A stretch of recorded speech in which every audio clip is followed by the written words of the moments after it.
Problems without consequences aren't problems buyers want to solve. Have you ever had something in your car or home that wasn't working quite right, but you didn't want to fix it because you thought something like, it's no big deal, or I can live with it. It would take too long to fix, or it would cost more to fix than it's worth. Your buyers may feel the same way about the problems or challenges you've just worked with them to uncover. In fact, if the buyer isn't already in the buying decision process, it's likely he or she doesn't yet believe the consequences of the problem are severe enough to fix. At this point in the process, your job is to ensure that you and the buyer understand the negative impact, if any, the problem is having or will have on the buyer or the buyer's organization.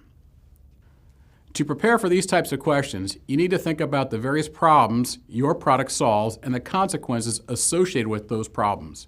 As you uncover problems the buyer is experiencing, those consequences should come to mind in case the buyer isn't aware of them.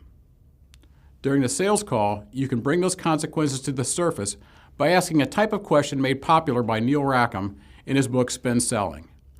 If you haven't already, we strongly suggest you put that book at the top of your reading list. It's a sales classic.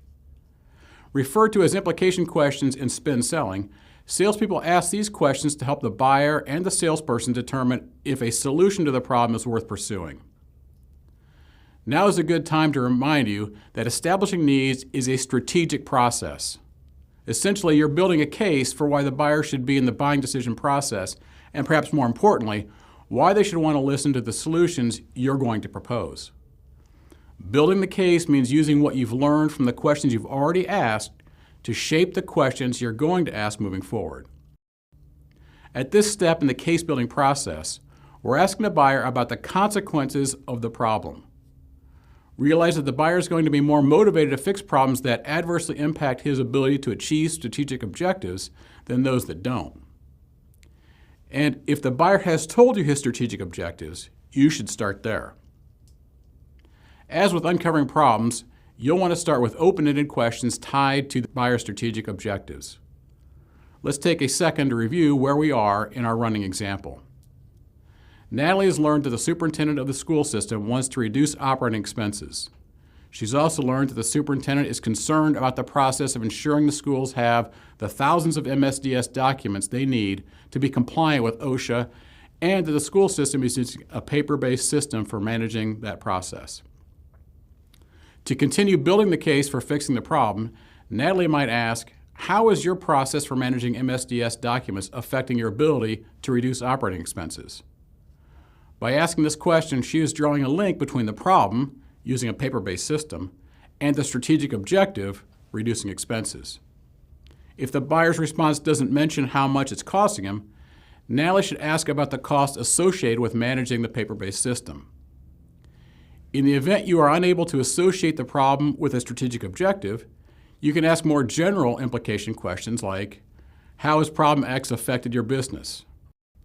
Or you can ask more specific questions related to what you know are typical consequences of the sort of problem your buyer is experiencing. In our example, Natalie could ask a superintendent if he is concerned that failing to comply with OSHA's requirements for MSDS document management may lead to fines of several $1,000s. When possible and appropriate, it can be very helpful to monetize the negative consequences. In other words, put a dollar figure on them. And here's why. We know that buyers are more likely to buy when they perceive a net gain in value. We also know that we're going to ask the buyer to pay us dollars for our solution. The easiest way to show a net gain in value is to compare the dollars they will gain from using our solution to the dollars they will pay for that solution.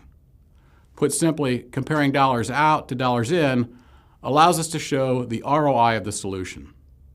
In our example, Natalie could ask the superintendent, what's it costing you in labor and related expenses to manage all of those MSDS documents by hand?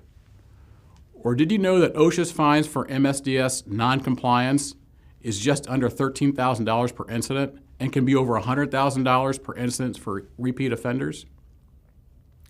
Regardless of whether you are able to monetize the consequences of the problem, you need to ask the buyer if he's interested in fixing it. If the buyer says no, handle the response like an objection. Now, please review the objection handling module for more information. If the buyer says yes, congratulations, you've established a need.